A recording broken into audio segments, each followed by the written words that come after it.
Hey everybody, Dr. Ed here, and we are back with some more of the Banner Saga 2. So I slept for a few hours and figured, hey, I gotta keep playing. I feel like we're coming to a giant ending here, so let's get her going again, you guys. Again, thanks to the guys at Stoic, thanks everyone for watching, really loving the series. It's been great. But let's go talk to, I totally forgot her name, Nid. Nid's boys are just finishing eating and starting to play when you approach her. Are they getting plenty to eat? I think so. They still have enough energy to get into trouble. My father always told me to enjoy being young because there's plenty of time to be grown up. It's so true, but it's hard to listen to good advice. Without allowing you to refuse, she puts the spoon in a bowl with cooked eggs in your hand. You have to try these. It's a family recipe. Take a bite. They're good, but nothing really special. What do you think? Let's see. I've never liked eggs. Honestly, they taste just like eggs. We're gonna be honest here. Her eyes look down with embarrassment. Oh. I mean, there's oh god, she wanted it to be special. I mean, there's nothing wrong with them. The archer starts smiling.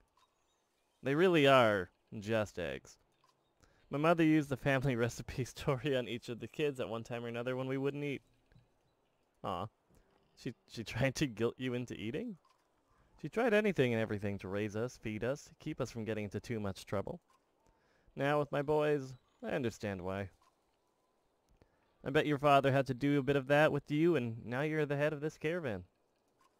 I doubt there's anything you wouldn't try to keep everyone alive. You think back on all the choices you've made. Just know that we understand and appreciate it. Eventually. Thanks, Ned. Real talk, I don't really like too much eggs unless they are drenched in hot sauce. That's one of the only ways I can really get around to eating them. Hang out for a few days. We're not too far out. We don't need too many supplies, I imagine. The guys just start moving away from the village when you hear a girl shout, "Papa?" You turn to see where she's looking and gasp. From the east, over ground you recently crossed, comes a large number of missing clansmen, fighters, and Varl. Is that Ruga, someone asks? At the front of the group is the former governor of Bursgard. Husbands run out to their wives and children scream in excitement for the parents they believe to be dead. Make your way out to greet the group as well, but Ruga holds up his hand as you near. Uh-oh. It's hard as ever to read the governor's face, and Dogger naturally says nothing. God, his beard is so crazy. I wasn't sure I'd ever see you again, Alette. My father taught me a good deal about survival. But didn't your father... Never mind. You're not sure what to say next. Bet you're tired. What happened to you after this? I might ask you the same. And Dogger and I were scattered like the rest, but we tried to help who we could. The old wood was like a maze, but we finally escaped, picking up others along the way. You look to the guard for confirmation, but Dogger gives you nothing. We waited for others as long as we could. Any longer and we would have starved. That slit throat thing still throws me off. I started pushing everyone hard, only sending a couple men to Tulir for supplies. We did the same thing, but our scouts haven't returned. Ruga scratches the scar around his neck. That's odd. Neither did ours, but here we are, most of us still alive. I bet you're tired. We can wait if you want to sleep. Let's just be polite. Don't fool yourself into thinking everyone standing near that banner feels like family.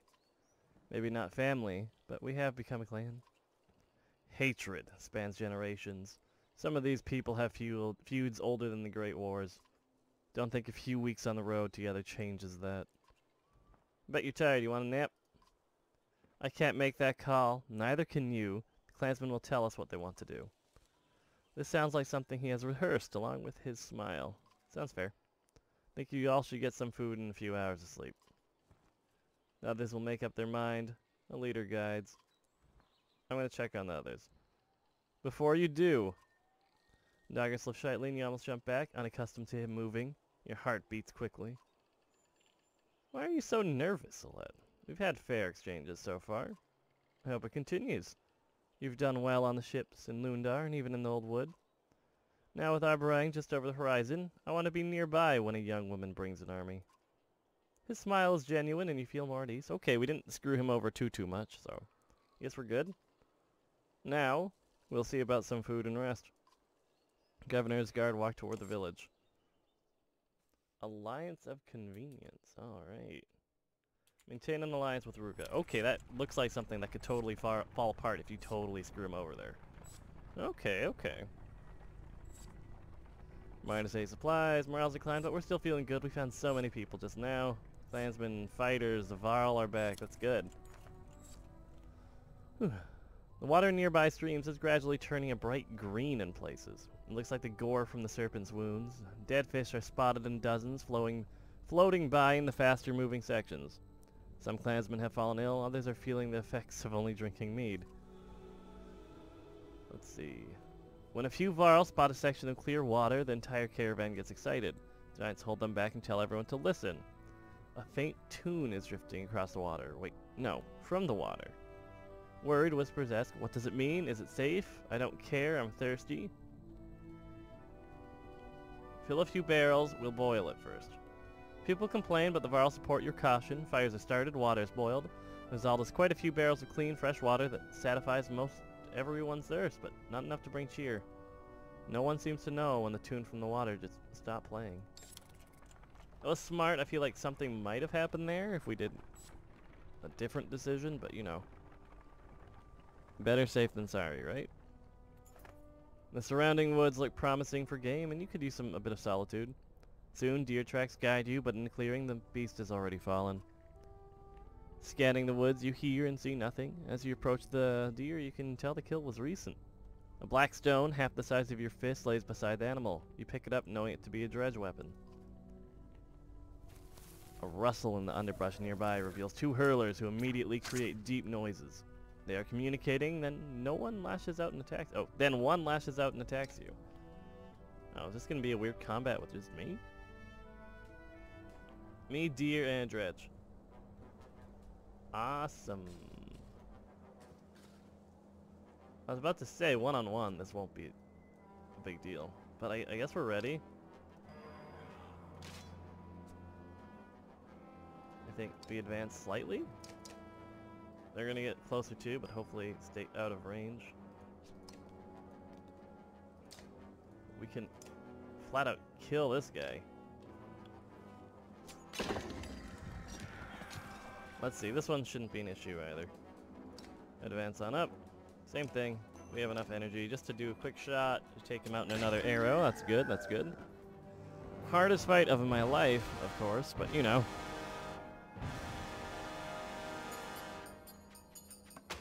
Damn, 8 renown for that. Ooh boy. As the dredge falls, others from your clan arrive. Not bad, a woman says, booting one of the dredge bodies. A child runs up and does the same. That's enough. Let's see if there are any more of these slags to kill. Say nothing and return to the carts. You and another hunter grab the body of the deer and walk away, while most of the others follow you. A few remain. Kicks and curses are delivered at the dredge bodies, a release of anguish for those who have lost loved ones.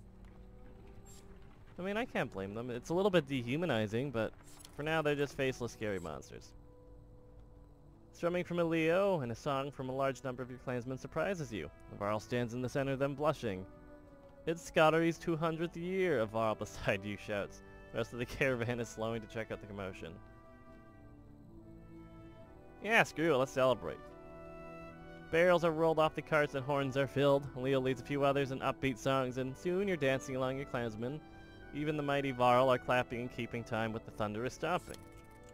You wince and curse at the constant sun upon your waking. The light makes your headache worse. The caravan's a mess, but overall everyone looks happy. Let's get you going, you shout, and somebody finds Skari some clothes. Alright, we're feeling good. Oh boy, we just kind of tanked our supplies by taking on all these people. Didn't realize it was that dire. The caravan slows at the sight of the field gate bridge. In front of it is a large army of horseborn in formation, weapons drawn. Skathach, are these your people, your clan, or herd? Skathach shakes his head but does not speak. His eyes scour the new herd. Khan calls for a shield wall as a precaution. Just as shields block, a single javelin flies from the center of the army. Everyone watches it arc through the air and stab the ground only yards from you. The ground rumbles as the horseborn charge. Alright, we're gonna have to kill some horse people. I mean, is there anything cool we can do with Alette. We can bump up her. She's doing pretty good. I think we don't need to upgrade her too much more. See, we need Hakan up front. You know, sadly, our boy Ingvar's gone. That still bums me out quite a bit. We're going to want to bring Dirger probably. Dirger can go there. Man, these people are still really low leveled. Didn't realize how low they actually were. Okay, let's get Mogar up. 9 of our renown. Just make him beefier. He can get promoted again if we so choose, but not quite the option I want to do at the moment. We can bring Eirik. We can bring Gunolf. And Mogar. I mean, that works for me. We got Bearman and friends. Okay. Sadly, our mystics are gone, so we can't do any, like, stitching. Oh boy, there is. Sorry about any pop-ups going on. I mean, I feel like this is fine. We got our front wall going, and there's not too many horse people, it seems. Enough to be annoying, but you know, as far as the battle is concerned, not too many at the moment. You learn we are strong. I mean, that's good. I never doubted horse people were pretty tough, but you know. Gonna go for a little javelin toss. Start breaking our armor. Okay. Just a slow walk up. I feel like that person actually has a name, Canary, so that might be the leader. So if we can get away with it, we might be wanting to... Ooh, she poisoned him. That's not good. We might be wanting just to deal with her quickly. If she is, in fact, a boss lady, which... I mean, it's not saying much, but she does have the most health out of everyone here. Well, maybe we want to take her out first. Go forward. Smash our shield friend here.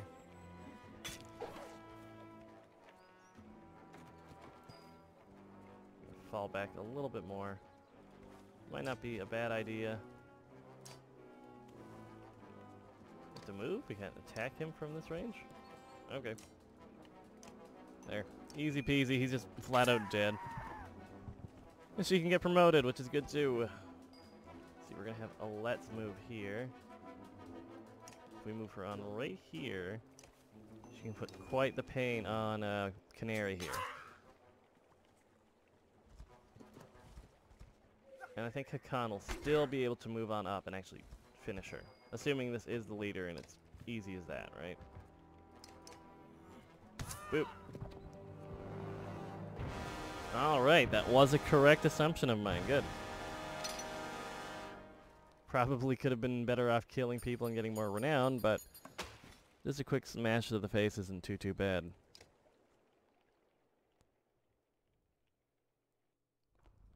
Let's see.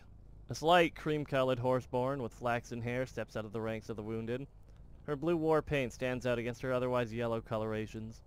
Remaining horseborn show deference to her. She says a few things in the foreign tongue of her people, but stops when she sees you do not understand. Forgiveness, she says fluently. I speak to you. You have my weapon.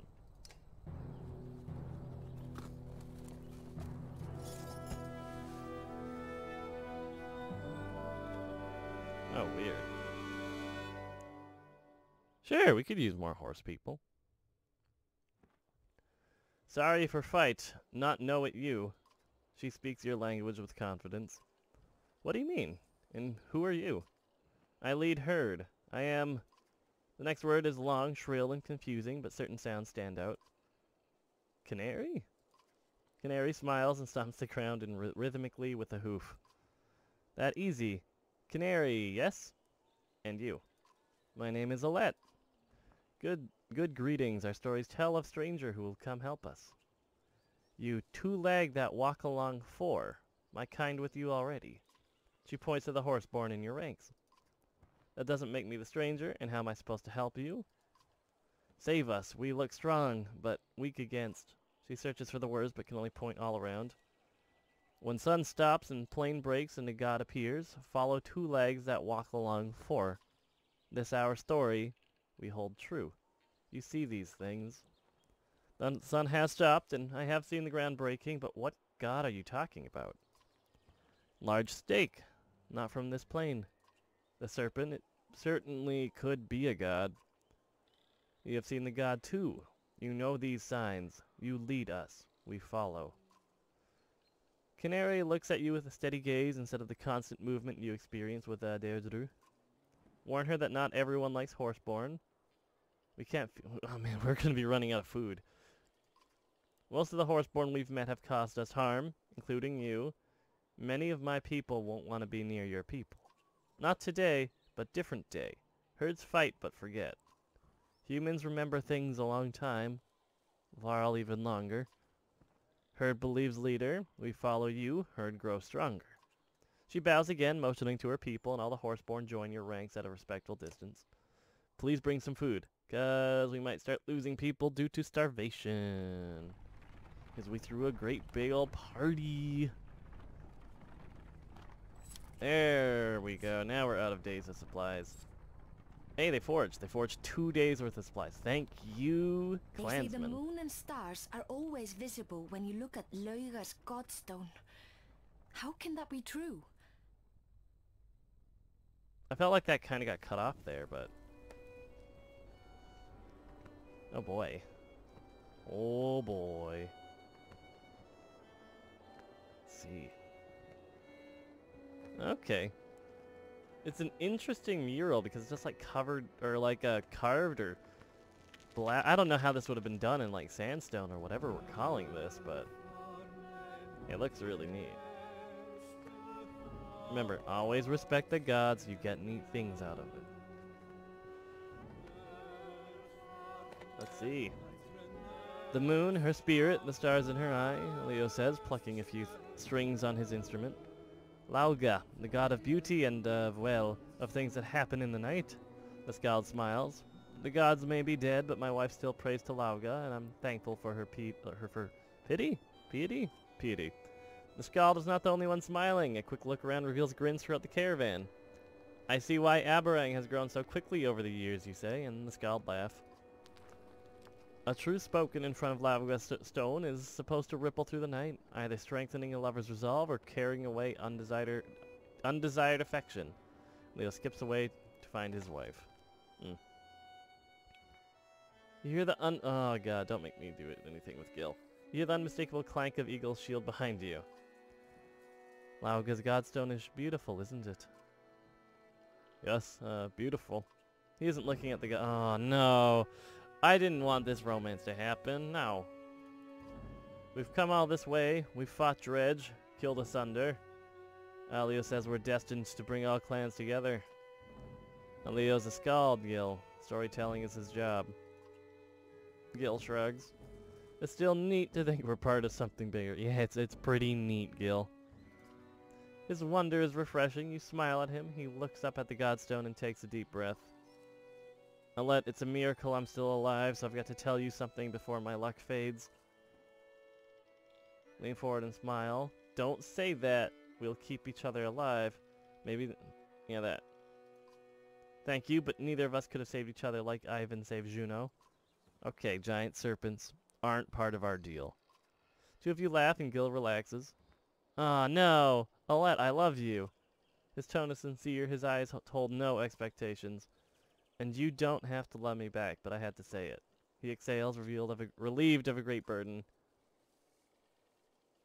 I don't know what to say. Thank you. I don't feel the same way. That's really accurate. I felt like could have been like a weird childhood thing where if they grew up in a village and they were only the ones surrounded, but no, I don't got time for that. He listens and allows your words to set in. I should have had my shield up for that one, huh? He's hurt, but not angry. I knew that was a possibility, but I'm glad I said it. Thanks for not leading me on. He walks away before anything could be said. You realize nothing more could be said. Oh, that's really sad. I mean, like bros, right? Bros.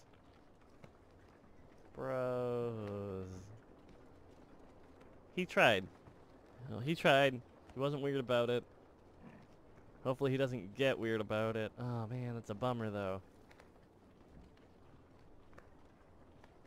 And the lack of music right now is making the awkwardness just set in. No. Also, the food shortage we're about to be in is not good. We're really close to Arberrang, though.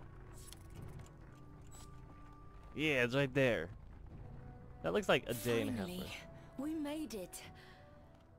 But why are so many camped outside the walls? Oh no. They must have seen the darkness approaching. Wind ripples across tents, which multiply the closer you get to Arberrang. Dung litters the path, and it is clearly not all from you. Rattling coughs mixed with rapacious laughter. Small fights break out for no reason. Curious eyes grow wide as they spot the Varl and Horseborn. Mothers grabbing their children, men their weapons. Governor Ruga and Dagar step away from the caravan without warning.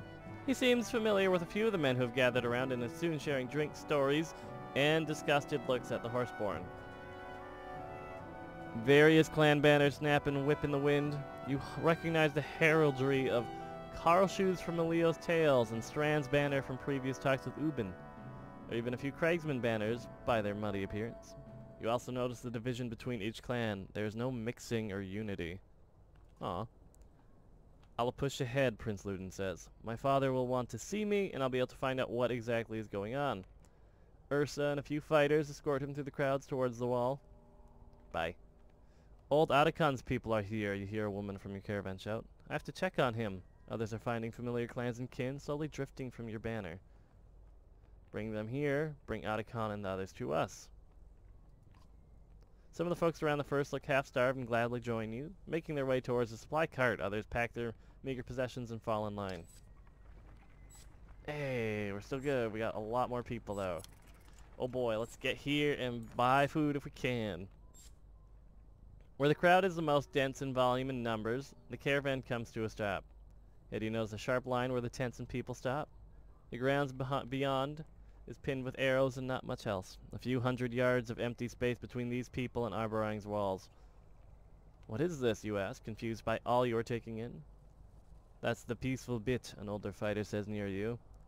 He looks the type who has seen enough things to lack enthusiasm for much anything else. The king's men can't kill us from the walls, and we can't kill them from here. But what caused the fighting, you ask? The man smiles, his face unaccustomed to the action. Come on, Sunderslayer, he says. It's the same damn thing that causes every fight. They've got something we want. King's got food and walls. We're starving our asses, facing the rolling darkness. His words deal you a heavy blow. So, Arberrang's at war? The man laughs a wicked laugh. That's putting it lightly, he says. From what I can tell, that this is the rest of our kind. You brought the last of the Varl and even dragged in some of the worthless Horseborn.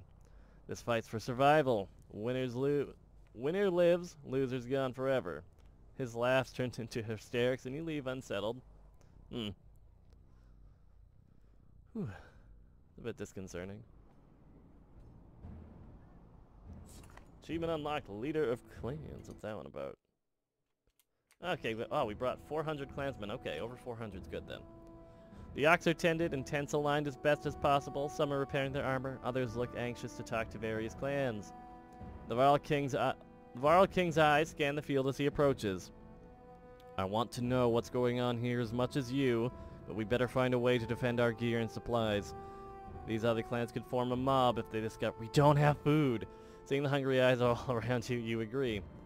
We've got an issue, Autolife says. I don't know why, but the other clans don't like the Horseborn, or the Varl. They're starting trouble and I'm going to stop it. Defense. Investigate the standoff. Go with Autolife. Well, we can't really lose any more supplies, but we can lose people. So let's go and stop the troublemakers. Skathach has his weapon drawn, and a few Varl are standing near him with shields up. Humans in growing numbers are hurling every sort of curse at them. Walk back to your fires, or we'll make you wish you had. The fighters do not respond well to your threat and immediately charge. Okay, well, this is where we have to make a point. Do I have to have... I do need Autolife. Gross. Well, this will work. Next time, don't maybe instantly violence. What's issue? And then talk her out. Oh no, we're surrounded by very scary, malnourished people.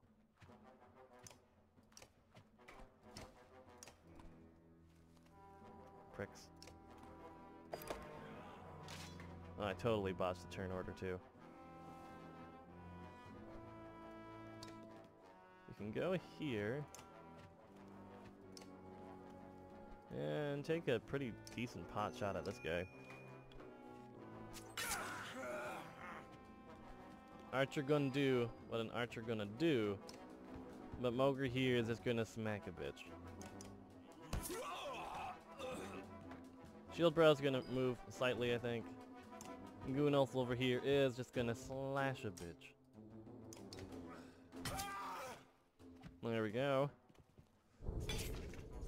Ah, the flurry of blows actually kind of sucks ass. It's when you don't have too much strength to begin with, losing any of it really sucks. But he's dead now. A promotion on him if we so choose. Dirger, we can move up here. She can just kill this person. Necessary, not so much, I think. Let's see. Can we get some damage off on this guy? That we can do. Archer's gonna move. Shoot our big man here. Big man on campus. I'm gonna slightly adjust and take out their archer here with a let. There we go, that went down easy. She's gonna get slashed again. I just ran through and punched in the face. She's had better days. She's been doing better. She'll be fine though. Don't worry about her too much. Don't fret. Even though they really want her blood. But thankfully our boy Gunolf here will go for another kill and promotion if we choose.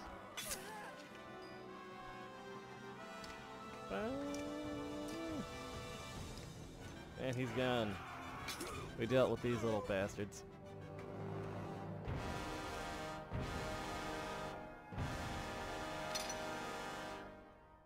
Bum, bum, bum. Got a couple promotions ready to go. And our renown grows yet again. You do not kill my giants or my horse people. The fighters fall and others nod their approval of you defending your clan. You're tired, irritated, as you shuffle back to the front of the caravan. As soon as you find a stump on which to sit, you spot Ruga coming towards you, backed by Dogger and nearly 50 fighters. Everyone watches out of curiosity more than concern. I've discovered what these battle lines are all about, Ruga says. The king shut his people out. These clans are here to see that he feeds and protects his people as he's supposed to, and they've chosen me to lead that cause. He laughs at your incredulous look. I'm just as surprised, but I need to talk to you in private. You nod and the two of you enter a large empty tent. It's okay, we're bros. Bros. The tent flaps closed, leaving you and Ruga alone, both armed. This is insane, isn't it? Can't you believe what's happening here? I'm not clear on what exactly is happening here. I wasn't making that stuff up outside about the king. He really has shut all of us out. It started a few months ago when he started stockpiling food and slowing trade. Once the wealthy families were all pulled inside the walls, he shut the gates. The only thing he said is that he can't feed everyone. Oh, and of course his archers will fire on anyone who gets too close. You watch Ruga closely while deciding what to say. You plan on breaking down his walls. That works. That's the last thing I want to do. We need those walls to stop the dredge. Of course, that was dumb. Should have thought that one out. But if we have to destroy them, we will. Maybe the menders inside can repair any damage. There might be a way past the first few, but what about the black wall? The governor shakes his head. Wait, how did this happen? To what end? Sure. That's what the upcoming battle aims to find out. You want to go to war to ask the king a question? No, I want to go to war to make the king answer a few. Like, why'd he leave his people outside the walls to starve? How did you come to this? Anyways, Boersgard was the largest human town next to the capital. You don't become a governor of a place like that without certain skills and powerful friends. And what are those certain skills? The governor smiles. So is this war really unavoidable? Probably. Officially, I'll be meeting with the king in a few hours to come to an agreement or pull our banners from his. I won't be surprised if you're invited too, the mighty Sunderslayer and army. If so, make your decisions carefully. His tone isn't exactly threatening. Not exactly. Move the tent flaps and both of you open them simultaneously so that no fight breaks out. Yeah, I guess if only one left, that might be bad. But we are going to call it here, everybody. We are totally mounting to a climactic experience. The great hold while we wait for our Weaver friends to hopefully belay the darkness. But again, thanks for watching. Thanks again to the guys at Stoic. And thank you guys for enjoying the show. It's been fun. The series is winding to a close, and I'm really excited about what will be happening. So, like, comment, subscribe, leave me some feedback. But hopefully, I will see you later. But yeah, I'm Dr. Ed, and I'll catch you next time. And bye for now.